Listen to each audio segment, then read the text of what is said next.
Hello YouTube, bienvenue ou re-bienvenue sur ma chaîne Nesty Books and Coffee. Aujourd'hui on se retrouve pour une vidéo dédiée à mes sagas.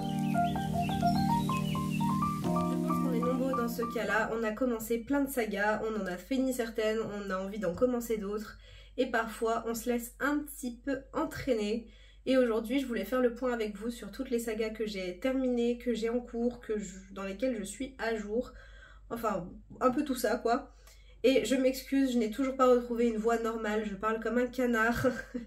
Mais j'avais envie vraiment de revenir et de filmer un peu plus. Donc voilà, désolée pour cette voix de canard, mais j'espère que vous resterez quand même. Et on ne va pas traîner parce qu'il y a quand même pas mal de sagas à passer en revue. J'ai bugué là. Je pense que je vais renommer cette chaîne Nesty Books and Tea parce qu'en ce moment, concrètement, le café non, mais alors le thé, avec plaisir. Bien que j'en ai commencé plusieurs cette année, j'ai aussi fini certaines sagas. Elles sont au nombre de 5 et je vais vous les présenter tout de suite. Ça fait du bien quand même de voir que j'en ai fini certaines parce que j'en ai beaucoup en cours. Dans un premier temps, j'ai fini La Passe Miroir de Christelle Davos, donc qui compte 4 tomes. La Passe Miroir, c'est l'histoire d'Ophélie qui va se retrouver mariée à Sorn dans un monde où... comment dire ? C'est un univers qui est très complexe et que j'ai adoré, je l'ai présenté dans une de mes précédentes vidéos, mais on est sur un roman fantasy jeunesse publié chez Gallimard, et dans cet univers-là, les gens vivent dans des arches, donc des espèces d'îles volantes, et Ophélie au début vit sur l'arche d'Anima. Elle a certains pouvoirs, elle peut passer à travers les miroirs et elle peut aussi lire lire les objets. Et elle va se retrouver mariée à Thorn qui vit lui sur une arche glaciale qui s'appelle le pôle, et elle va se rendre compte que c'est peut-être pas un mariage arrangé banal, et c'est une histoire absolument incroyable. J'ai dévoré les 4 tomes et j'ai terminé du coup le tome 4 en début d'année, il y a tout juste un an quasiment, donc c'était un très gros coup de cœur. Et je vais sans doute pas rester sur les sagas aussi longtemps à chaque fois, sinon on est vraiment pas sorti. La deuxième saga que j'ai terminée, c'est une duologie. Il s'agit de The Book of Ivy par Amy Engel, je ne sais pas le prononcer. Donc on a The Book of Ivy et The Revolution of Ivy. C'est une duologie dystopique publiée chez Lumen. Et ici, encore une histoire de mariage, décidément. Ivy a été élevée dans l'idée de tuer son futur mari parce que son futur mari fait partie d'une famille qui a gagné le pouvoir en quelque sorte, alors que la famille d'Ivy a été reléguée au plus bas. Et Ivy va donc faire la connaissance de ce garçon et elle va peut-être finalement pas avoir envie de le tuer. Et j'ai beaucoup aimé le tome 1, le tome 2 un peu moins, mais j'étais fière de moi parce que j'avais fini cette duologie que je voulais lire depuis une éternité. Troisième saga, et je vous en ai reparlé étant donné que les 2 premiers étaient mes coups de cœur, c'est La Faucheuse de Neal Shusterman, donc c'est une trilogie publiée chez la collection R. Ici, toujours une dystopie, les gens ont arrêté de mourir et on va suivre 2 apprentis faucheurs qui doivent donc réguler la population et le nombre de personnes. Et c'est une trilogie que j'ai adorée, surtout les 2 premiers tomes. Mais alors je ne l'ai pas gardée, mais vraiment c'était une super trilogie et je pense qu'elle peut plaire à beaucoup de monde. J'ai ensuite terminé, et je les ai écoutées en audio, les 2 suivantes d'ailleurs, la trilogie La Quête d'Ewilan de Pierre Bottero. J'ai enfin découvert Pierre Bottero. Je pense que j'ai lu Zouk il y a quelques années. Faudrait que je le relise pour voir, mais en tout cas, j'ai enfin terminé La Quête d'Ewilan et j'ai adoré. Ça a été une trilogie coup de cœur cette année. Elle n'est pas dans mes livres préférés de l'année, mais vraiment, j'ai adoré. Ewilan, c'est une jeune fille qui va découvrir qu'elle a des pouvoirs magiques et qu'elle peut aller d'un monde à l'autre. Elle va être entourée de plein de gens dans une quête. Enfin, c'est vraiment... Bon, c'est de la fantaisie très... classique dans le sens une quête, beaucoup de personnages, quelque chose de très riche en couleurs, mais c'est doudou, ça fait du bien, il y a des belles valeurs, les relations sont incroyables, il y a des personnages dedans, mais... Elana, on en reparlera d'ailleurs d'Elana, mais ouais, j'ai adoré. Et par la suite, j'ai également lu la trilogie Les Mondes d'Ewilan, où on suit une autre intrigue, mais toujours sur les mêmes personnages, et j'ai adoré. Et je suis en train de lire, évidemment, Elana, qui fait partie du coup de mes sagas en cours. C'était les 5 sagas que j'ai terminées cette année, donc enfin, elles sont terminées, je suis à jour, tout va bien. normalement on est bon. Sachant que La Faucheuse, il y a un tome spin-off qui va sortir cette année. Je n'ai pas compté les spin-offs dans cette vidéo parce que sinon il y en a certaines, on s'en sort plus. Mais en principe, j'essaye quand même de lire les spin-offs, même si certaines, j'avoue, je passe à côté et parfois ça fait pas partie de l'histoire principale. Donc est-ce que c'est important? Oui. Je sais pas. Je ne saurais pas vous dire mon avis sur les spin-offs, mais en tout cas, des fois, je suis très contente de retrouver les personnages et puis des fois, ah non, vraiment pas. Donc voilà. Je vous ai parlé de sagas terminées uniquement cette année. On va pas s'amuser à faire la liste de toutes les sagas que j'ai terminées dans ma vie. N'hésitez pas, si vous voulez savoir si j'ai lu tel ou tel livre, à me rejoindre sur Goodreads où j'ai mis toutes les lectures que j'ai faites. En tout cas, toutes celles dont je me souviens depuis toujours. On passe ensuite sur ces sagas dans lesquelles je suis à jour. Donc quand je dis à jour, c'est que j'ai lu les tomes qui sont sortis en France, donc soit qui ont été traduits, soit qui sont français. Mais en tout cas, je suis à jour. Pareil, je n'ai pas compté les spin-offs et vous allez comprendre pourquoi je précise pour un des cas. Je suis à jour dans Un palais d'épines et de roses. J'ai lu les 4 tomes ou 5 tomes selon comment on compte. Donc c'est publié chez La Martinière Jeunesse et c'est écrit par Sarah Gimas et j'ai adoré cette saga, je l'ai dévorée cette année. Comme quoi, quand je veux, je peux, parce que c'est des briques. Et vraiment, c'est une série de fantasy que j'adore. On est dans de la romantasy, je pense que je vais me les refaire parce que Nina Quill organise une lecture commune sur ces tomes-là et j'ai vraiment trop hâte. J'ai trop envie de les relire déjà. Et il faudrait que je me les procure parce que je les ai lus en e-book et je trouve qu'il me manque à ma collection, clairement. Donc ici, 5 sur 5, je les ai tous lus. Cette année, j'ai également lu la saga Cassidy Blake de V.E. Schwab et donc j'ai lu les 3 tomes qui sont sortis. Apparemment, il y aurait peut-être une possibilité d'un 4e tome. Et franchement, je dis pas non. J'ai adoré Cassidy Blake. On suit une petite chasseuse de fantômes. Enfin, chasseuse. Au début, elle se rend compte qu'elle peut parler aux fantômes et après, elle devient chasseuse de fantômes, bien que son meilleur ami en soit un. Et j'ai adoré. C'est très jeunesse. On est plus sur du middle grade, mais vraiment, la plume de V.E. Schwab, c'est un véritable plaisir. J'ai également lu les 3 tomes de la saga Le Prince Cruel de Holly Black. Et c'est ici que je ne compte pas les spin-offs parce que je n'ai pas lu comment le prince Cardan en est venu à détester les histoires ou quelque chose comme ça. Mais j'ai lu les 3 premiers tomes, donc Le Prince Cruel, le Roi Maléfique et La Reine sans Royaume. J'ai beaucoup aimé, j'ai moins aimé le tome 1, mais alors la suite m'a complètement convaincue. Et je sais que, donc il y a le premier spin-off sur le Prince Cardan qui est sorti, et il me semble qu'il y en a un autre qui va sortir, qui s'appelle The Stolen Hair, quelque chose comme ça. Je vous remettrai le titre quelque part sur l'écran. Mais en tout cas, j'aime beaucoup et je pense que je vais lire cette fois les spin-offs. Mais je me suis dit, ah, on va le compter comme une saga terminée vu que bah, j'ai eu le début, j'ai eu la fin. Ça compte, non? Je suis ensuite à jour sur... Tiens, celle-là, elle devrait pas être là.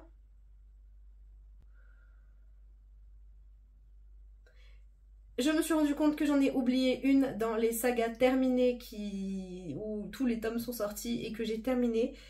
J'ai lu la saga L'été où je suis devenue jolie, donc on est sur une saga de romance ou avec un triangle amoureux.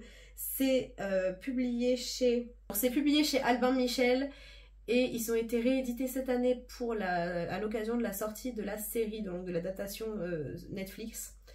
Et c'est écrit par Jenny Han. J'ai adoré, bon, c'est de la romance, ça allait très bien cet été, vraiment j'ai beaucoup aimé.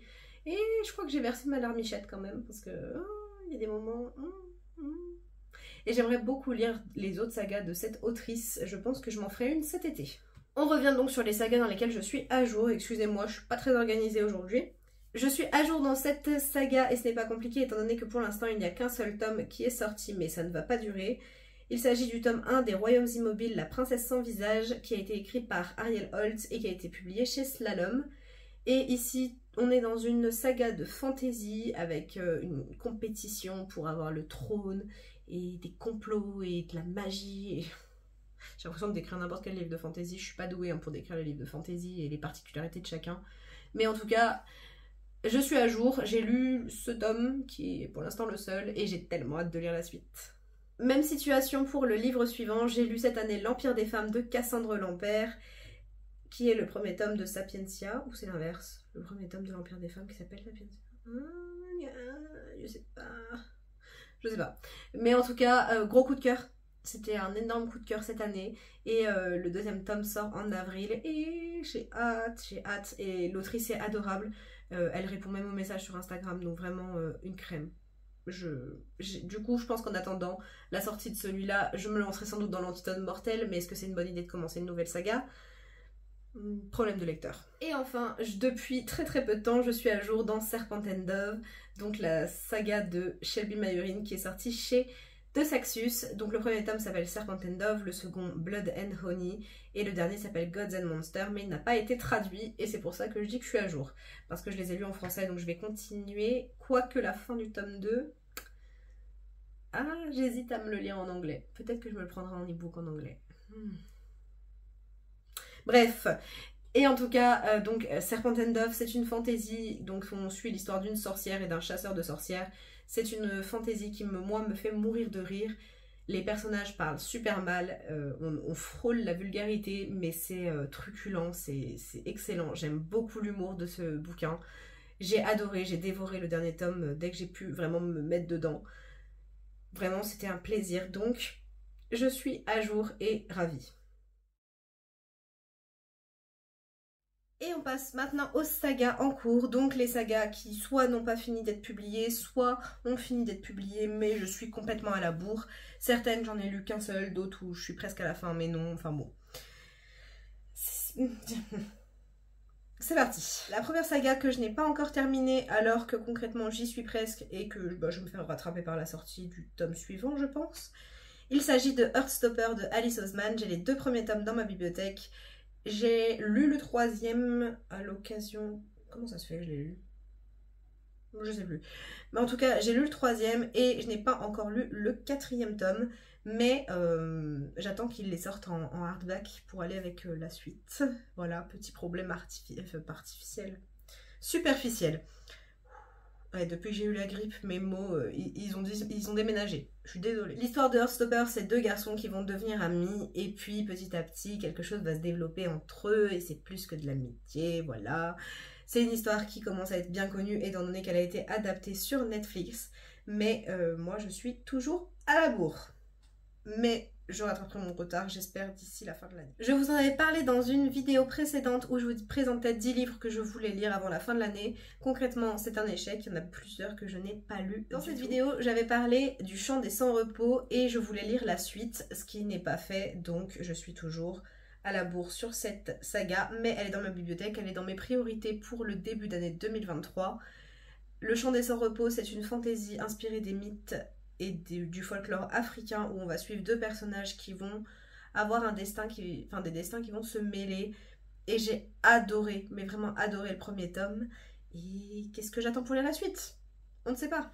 La saga suivante, et je suis à la bourre, et en plus tous les tomes ne sont pas encore sortis, enfin ils n'ont pas tous été réédités. Et je parle évidemment de la série Anne de Lucy Maud Montgomery. J'ai lu que le premier tome, j'ai écouté que le premier tome, j'ai le 2e dans ma bibliothèque et il y a 8 tomes au total. Anne, c'est l'histoire d'une petite fille, on va la suivre tout au long de sa vie, pardon, et elle est pleine de fantaisie, elle a une imagination débordante et le premier tome avait été un coup de cœur, sauf que manque de temps et puis envie de commencer 15 sagas à la fois. Voilà. Mais ça viendra. Celle-ci, je vais toutes les lire à un moment ou à un autre. Cette année, peut-être pas. Saga suivante, et je n'ai lu que le premier tome, et il y en a 13, si je dis pas de bêtises, 13 ou 14, et il s'agit de L'apprenti épouvanteur de Joseph Delaney. J'ai adoré le premier tome, qui est pourtant une très grosse introduction à l'univers.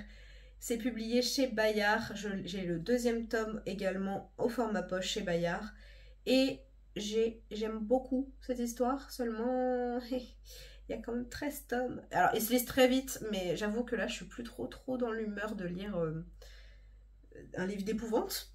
Ouais, clairement. Là j'ai envie de trucs doudou.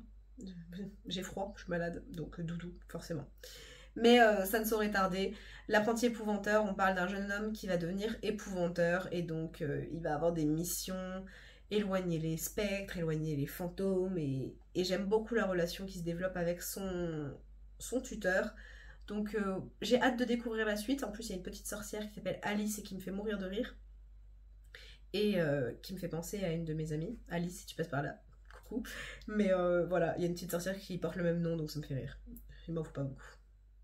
La saga suivante est Je suis à la bourre, et en plus je pense que je vais rester à la bourre un moment, sachant qu'ils ont prévu de sortir 7 tomes. Je vous parle de La passeuse de mots de Alric et Jennifer Twice, publié chez Hachette. Alors moi j'ai le premier tome en édition collector, donc en relié, avec un joli jaspage jaune. J'adore ce jaspage. Et il y a 3 tomes qui sont sortis pour l'instant et je sais qu'ils en ont annoncé beaucoup plus. Dans La passeuse de mots, on va suivre Aria qui vit dans le royaume d'Hélios et qui va découvrir qu'elle est une passeuse de mots, que les mots ont un pouvoir.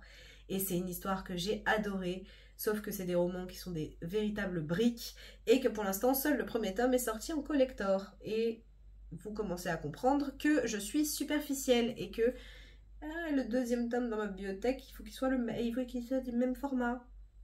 Oui. D'ailleurs, pour le Prince Cardan, si je peux me permettre, c'est en partie pour ça que j'ai pas encore craqué, c'est que j'ai acheté le premier tome du Prince Cruel en collector. Ils vont faire le 2 et le 3 en collector. Le Prince Cardan est en relié, mais il n'a pas le même format. Rajo, je vous aime, mais faut pas faire des trucs pareils. Donc voilà, sachant qu'il n'y a que ce format qui est sorti. Et il y a genre cette différence entre les deux. La taille me perturbe. Bref. Donc voilà, je n'ai pas encore acheté la suite de La passeuse de mots, mais j'ai très hâte de la lire et je pense que je me la prendrai sur liseuse en attendant une potentielle sortie en hardback. S'il vous plaît, j'ai ensuite lu cette année, et c'est très récent, le premier tome de Jefferson, les histoires de la petite taupe Jefferson, de Jean-Claude Mourleva, publié chez Gallimard. Et je l'ai écouté en audio, j'ai écouté le premier tome en audio, je sais qu'un deuxième tome est sorti cette année, et je vais l'écouter en audio bientôt. Ça fait partie de ces lectures que j'aime beaucoup en audio justement, sachant que j'ai pas mal de trajets généralement quand je vais au travail, donc les livres audio je les écoule assez vite, sachant que je les écoute en accéléré, trop accéléré des fois j'avoue. Bon, je sais que je peux pas m'en empêcher. Donc Jefferson, c'est une sorte de cozy mystery, mais animalier, dans le sens où c'est des petits animaux trop mignons qui font des enquêtes. Et j'adore l'écriture de Jean-Claude Mourleva et ça me replonge en enfance. Et j'ai hâte de lire le deuxième. Je vous en parlais tout à l'heure, j'ai lu le premier tome d'Elana de Pierre Bottero, mais je n'ai pas lu les 2 suivants, donc c'est des trilogies. À chaque fois, Pierre Bottero fonctionne en trilogie. Non, je dis peut-être une bêtise. Je vous mettrai là si je dis une bêtise ou pas. Mais effectivement, c'est des trilogies que j'adore, c'est des univers que c'est un univers que j'adore. Mais je n'ai pas encore eu l'occasion d'écouter la suite, sachant que pareil, je les écoute en audio, ils sont sur Nextory, si jamais vous vous posez la question. Et je n'ai pas encore eu l'occasion, sachant que j'ai fini Lana il y a très peu de temps. Donc, la suite, les 2 autres arrivent. Ensuite, et je vous en ai parlé et c'est une honte parce que c'est mon deuxième plus gros coup de cœur de l'année, j'ai lu le tome 1 de Nevernight de Jay Christophe. 3 tomes sont sortis et la saga est terminée. J'ai le 2e tome dans ma bibliothèque et le 3e tome qui est en cours de chemin parce que j'ai réussi à le trouver en relié. Donc je vais avoir toute la saga en relié et... Sachant mon amour pour le premier tome, on m'a dit que les 2 autres étaient encore mieux. Je fonce.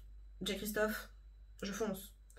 En vrai, j'ai lu que Nevernight de Jay Christophe. Je dis des bêtises. Bref, c'était un de mes gros coups de cœur, donc j'espère que la suite me plaira. Si la suite ne me plaît pas, et ben écoutez, je ne pense pas que j'aurais du mal à trouver repreneur pour les tomes en hardback. Clairement. On revient sur de la fantasy, mais sur de la fantasy jeunesse. J'ai lu cette année le premier tome des Chroniques de Narnia, donc le neveu du magicien. Et donc j'ai lu un seul tome et il y en a 7. Alors il y a quelques années j'avais lu le lion,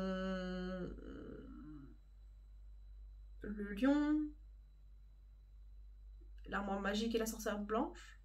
Je crois que je suis en train d'inventer un titre. On mettra le vrai titre sur l'écran et on pourra se foutre de moi, tellement j'invente. Mais en tout cas, j'ai lu que 2 tomes au total sur les 7 et j'aimerais tous les relire. Donc j'ai commencé par le premier dans l'ordre chronologique. Donc ça viendra, mais je suis un petit peu à la bourre sur Narnia. Je vous fais pas l'affront de vous expliquer les histoires de Narnia. C'est un autre monde où le temps ne s'écoule pas de la même façon et où la magie, les animaux... Enfin, tout est incroyable. J'ai adoré le premier tome, donc il faut que je me lance dans la suite. À l'occasion d'une dédicace, j'ai rencontré C.S. Pacat et j'ai acheté Prince Captif, tome 1 et 2, dans une intégrale qui est sortie chez Brajlon. Donc c'est les nouvelles intégrales avec les jolies couvertures avec les 2 personnages. Et j'ai lu le premier tome, et pour l'instant je suis pas totalement convaincue, mais j'avoue que les enjeux politiques du monde m'intriguent énormément. Je vous fais pas le résumé parce qu'il y a beaucoup trop de trigger warning et ça serait trop long de vous expliquer. Dans cette vidéo là, je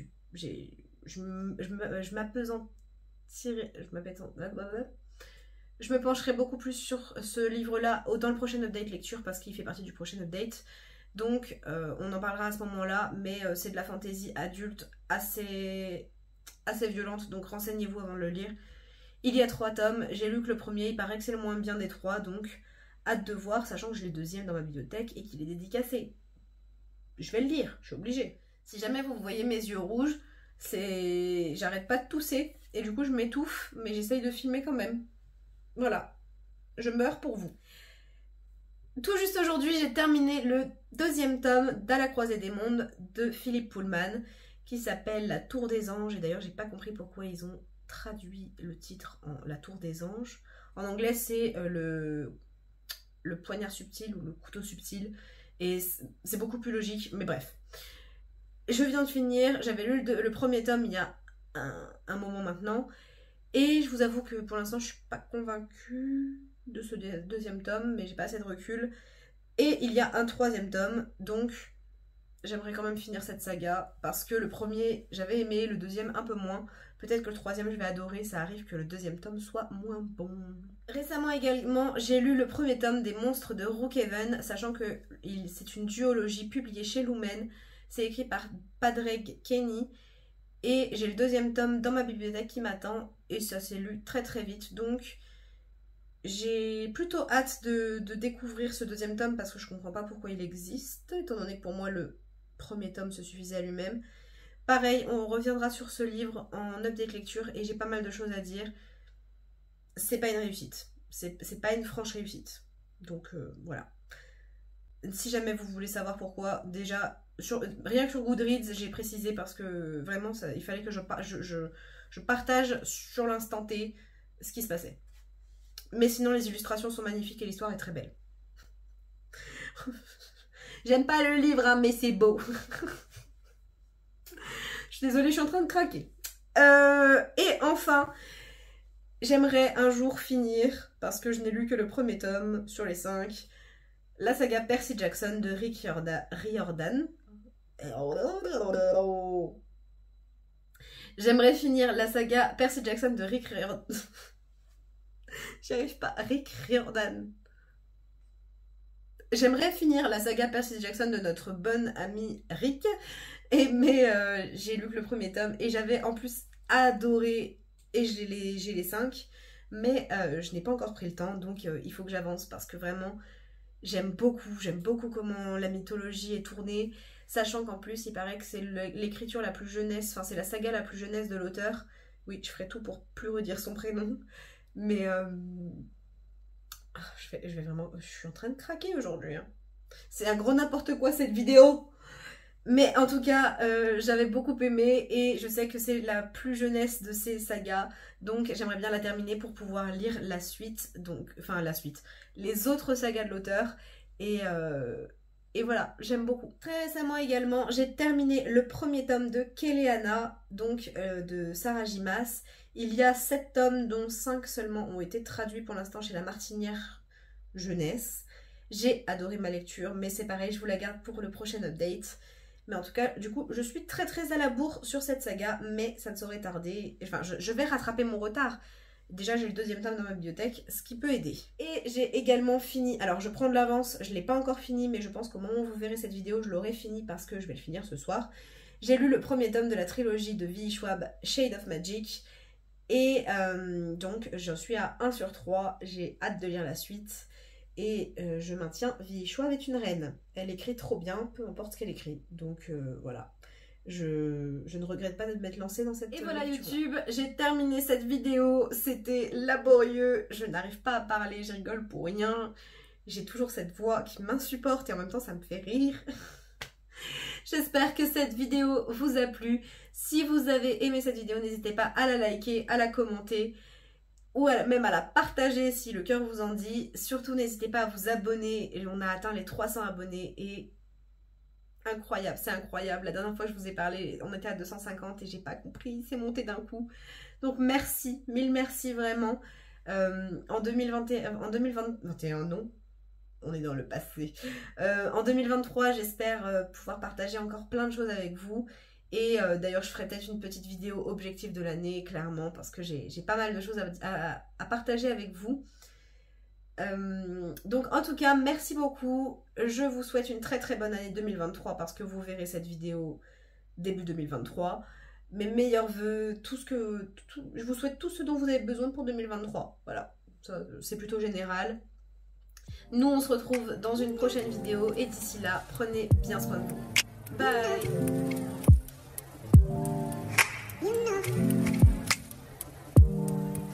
You know.